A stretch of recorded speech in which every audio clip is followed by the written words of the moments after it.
Amaikak eta bian irten dira guztiak udaletxetik.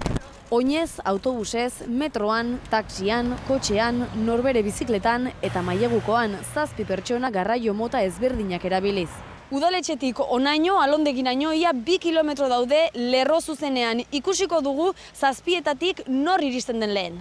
Beste ikuspegi hauek ere kontuan hartu behar dira noski. Zein dan gure poltsikoarentzako bebai jasangarriago eta noski ingurugiroaren ikuspuntotik zeinek babesten dagoen hobeto gure hiriaren ingurugiroa.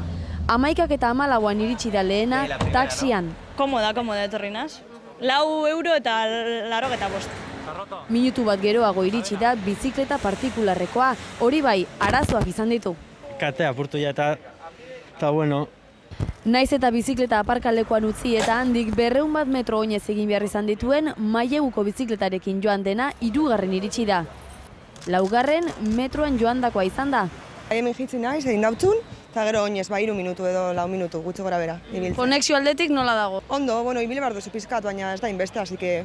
Autobusean eta oinez joan direnak batera iritsi dira 5. Asko itxaron behar izan duzu geltokian autobusa iritsi arte? Ez, 4 minutu edo. Prezioa? Zentima, klaro, 2 zentima edo. Oinez, ibilenaz? Bueno, baino doainik. Bai, de balde izan dira. Eta azkena, auto partikularrean joandakoa izan da. He cogido tráfico también. Trafiko handia egonda eta aparkatzeko 2 buelta egin behar izan ditu, horri gasolinaren gastua eta tahorena batu behar izan dizkio. Hau guztia ikusita, bakoitzak erabaki dezala hiritik nola mugitu.